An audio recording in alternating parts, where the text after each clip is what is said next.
Alright, तो अब आते हैं क्वेश्चन नंबर 4 पे। देखिए, मैं बहुत सारे क्वेश्चन इसलिए इकट्ठे नहीं करा रहा हूँ क्योंकि वो थोड़ा ओवरवेलमिंग हो जाता है और हमें फोकस बहुत इंपॉर्टेंट होता है पढ़ाई के अंदर। तो फोकस रखना बहुत ज़रूरी है। अगर आप बहुत सारी इकट्ठी चीज़ें करने की कोशिश करेंगे तो सीख नहीं पाएंगे। अभी मैं सिखा रहा हूँ, पढ़ा रहा हूँ, लेकिन जब प्रैक्टिस करेंगे आप तो एक के बाद एक क्वेश्चन करना है आपको। अभी आप क्वेश्चन नंबर 4 पे ध्यान दीजिए।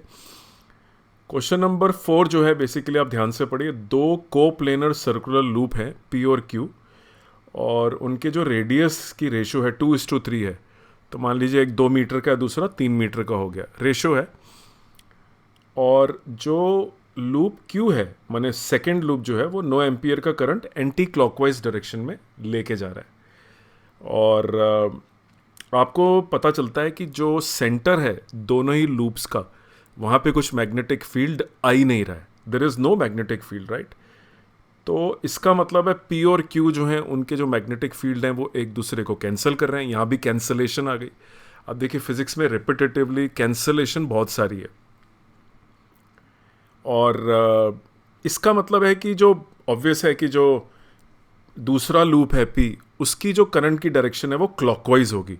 ये जल्दी से हमने एनालाइज कर लिया क्योंकि देखिए, क्यू की वजह से करंट जो था वो एंटी क्लॉकवाइज था, तो कुछ ना कुछ डायरेक्शन ऑफ बी होगी।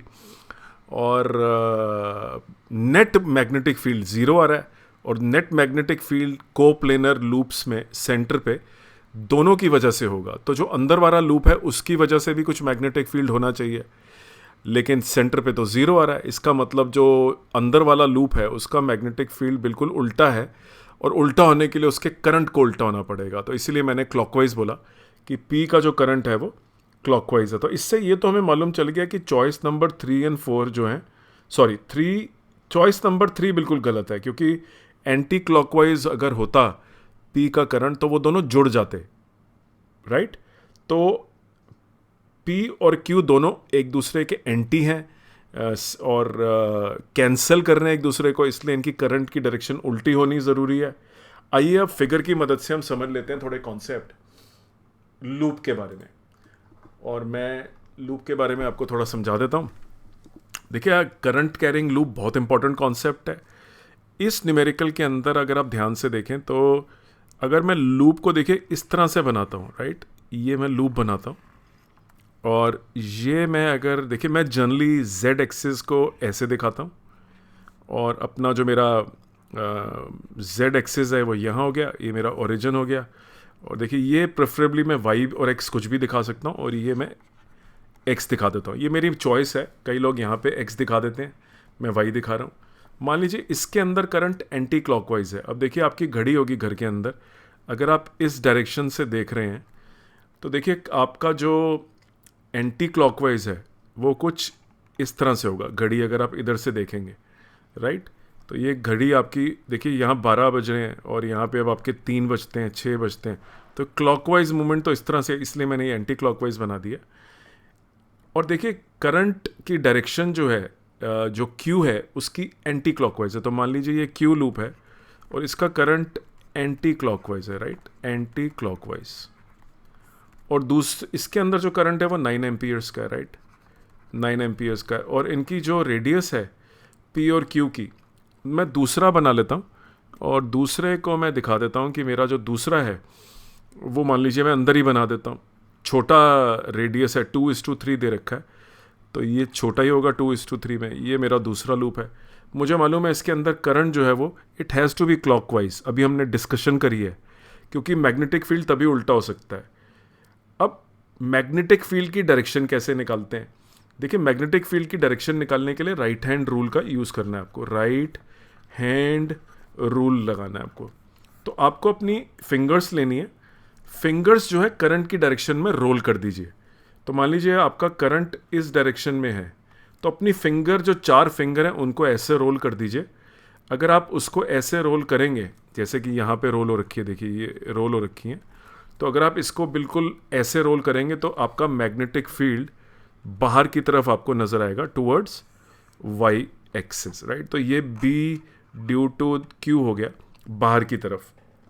अब मैं बात करता हूँ क्लॉकवाइज। तो अगर आप क्लॉकवाइज देख, जो आपका दूसरा है लूप, जो देखिए पहला तो आपका P था, तो इसको मैं P रख लेता हूँ, और Q जो है वो अंदर का है, उसका मैंने क्लॉकवाइज ले लिया, जबकि वो नहीं Q ही था, ये जो बाहर का लूप है वो Q है, अंदर का लूप है वो P है। P की करंट की डायरेक्शन हमने क्या मान के लिए कि it has to be clockwise, होनी ही चाहिए, नहीं तो सेंटर में यहाँ पे मैग्नेटिक फील्ड ज़ीरो कैसे होगा। मैग्नेटिक फील्ड ज़ीरो है, इसलिए ये जो मैग्नेटिक फील्ड Q का है इसके ऑपोजिट कोई मैग्नेटिक फील्ड होना चाहिए जो P द्वारा जनरेटेड होना चाहिए ऑपोजिट डायरेक्शन में। अब मैं इसको क्लॉकवाइज पकड़ूं अगर हाथ से, तो ये इस डायरेक्शन में आ गया, तो देखिए ये बी पी हो गया, दोनों एक दूसरे को कैंसिल कर रहे हैं, दे आर अ वेक्टर, और इस तरह से मैं इनको लिख देता हूं, तो मतलब बी पी वेक्टर और B Q equal to zero आ रहा है, मतलब ये एंटी वेक्टर्स हैं, एक दूसरे के अगेंस्ट हैं इन दोनों की डायरेक्शन। तो आपको राइट हैंड रूल आना बहुत ज़रूरी है। अब बात करते हैं मैथमेटिकल एक्सप्रेशन की इसकी, कि हम निकालना तो हमें बेसिकली करंट है जो अंदर वाले लूप के अंदर है। तो देखिए सबसे पहली बात, ये क्वेश्चन किसका है, किस कॉन्सेप्ट का है। This question is based on Biot Savart law, और ध्यान रखिए मैं आपको पढ़ा रहा हूँ, मैं डायरेक्ट सॉल्व भी कर सकता था लेकिन मैं आपको समझा रहा हूँ। एक रूल आपने लगाया राइट हैंड रूल, दूसरा आपने करंट की डायरेक्शन से तय कर लिया कि दूसरे की जो करंट है वो ऑपोजिट होनी चाहिए, क्लॉकवाइज होनी चाहिए, तो आपने पी की करंट की डायरेक्शन क्लॉकवाइज ली, उससे आपकी एक चॉइस एलिमिनेट हो गई। बायोट सेवर्ट लॉ क्या बोलता है उसका मैं सिर्फ मैग्नीट्यूड लिख देता हूँ। अगर एक करंट कैरिंग लूप है, उसके सेंटर पे जो मैग्नेटिक फील्ड है उसका क्या फॉर्मूला होता है, ये रेडियस हो गया उसका, ये करंट हो गया, और इसके आगे अगर मैं लिख दूँ तो वो मीडियम जो है अगर आपने रखा है उसकी रिलेटिव परमेबिलिटी, ये परमेबिलिटी एयर की होती है। तो हम बात करते हैं पहले बी क्यू की। देखिए बी क्यू को हम लिख देते हैं म्यू नॉट म्यू आई अपॉन 2 इंटू जो भी है आर क्यू और आई क्यू, और बी पी को हम लिख देते हैं म्यू नॉट म्यू, मीडियम तो आपने बदला नहीं है। कोप्लेनर का क्या मतलब है, कोप्लेनर का मतलब है एक ही प्लेन के अंदर है। बहुत सारे क्वेश्चन आपको जो आएंगे उसके अंदर ऐसे पड़ा होगा, लूप्स एक दूसरे के सामने होंगे, राइट, तो आपको यहाँ निकालना होगा, इस जगह पे ये डिस्टेंस निकालना होगा, ये वाई डिस्टेंस दे रखा होगा, ये रेडियस दे रखा होगा, और ये under root of r square plus y square. आप चेक कर सकते हैं कि magnetic field due to a current carrying conductor at the axis at a distance y का फॉर्मूला क्या होता है, वो भी आपको आना चाहिए। अब वापस आता हूँ मैं क्वेश्चन के ऊपर, तो mu not mu I I P divided by 2 into R P, इन दोनों को डिवाइड कर लेते हैं, बी क्यू अपॉन, और दोनों कैंसिल हो रहे हैं, बराबर हैं, तो मैग्नीट्यूड दोनों का ही बराबर रहेगा, राइट, इनकी रेशियो 1 ही आएगी। अगर ये दोनों बराबर हैं तो इनकी रेशियो 1 है। अभी तो वेक्टरल फॉर्म में है तो इस तरफ जाएगा, नेगेटिव हो जाएगा दिखाने के लिए कि ऑपोजिट है, लेकिन मैग्नीट्यूड तो दोनों का बराबर है, इक्वल है, और मैग्नीट्यूड अगर बराबर है तो मैं इन दोनों को लिख लेता हूँ mu not mu I q upon 2 r q is equal to mu not mu I p upon 2 r p. तो ये दोनों कट गए मेरे, और देखिए I q upon 2 r q is equal to I p upon, मैं इस तरफ लिख देता हूँ इसको, I p upon 2 r p. देखिए 2 भी कट गया, तो मेरा फाइनली रह गया I p by r p is equal to I q by r q. अब देखिए करंट निकालना है हमें, पी के अंदर क्यू का करंट हमें मालूम है 9 एम्पियर्स है, 2:3 की रेशियो है, यहाँ 3 लिख देता हूँ मैं, और इसका रेडियस मैं 2 मान लेता हूँ, और आई पी निकालना है मुझे, राइट, ये आई पी निकालना है मुझे, ये सीधा लिखा नहीं जा रहा है, एनीवे तो आई मान के चल लीजिए इसको, ये 3 सार हो गया, और आई पी मेरा आ गया 3 into 2 is equal to 6 ampere. तो 6 एम्पियर करंट है मेरा जो अंदर का लूप है उसके अंदर, तभी जो बाहर का लूप है उसका मैग्नेटिक फील्ड कैंसल हो पाएगा। तो यहाँ आपको क्वेश्चन ध्यान से पढ़ना है कि सेंटर में ज़ीरो है, कोप्लेनर का आपको फॉर्मूला कोप्लेनर का मीनिंग पता होना चाहिए, ये कोप्लेनर होते हैं, ये कोप्लेनर नहीं होते हैं, राइट, एक दूसरे से डिस्टेंस है, ये एक ही प्लेन के अंदर है, राइट, और जो सेंटर है उसमें क्या फॉर्मूला होता है वो भी आपको याद होना चाहिए था। आपको पता होना चाहिए कि ये एयर की परमेबिलिटी है, ये रिलेटिव है, अगर कोई मीडियम होता तो फॉर्मूला भी आना चाहिए, डायरेक्शन की समझ होनी चाहिए, पता होना चाहिए बायोट-सेवर्ट लॉ क्या है।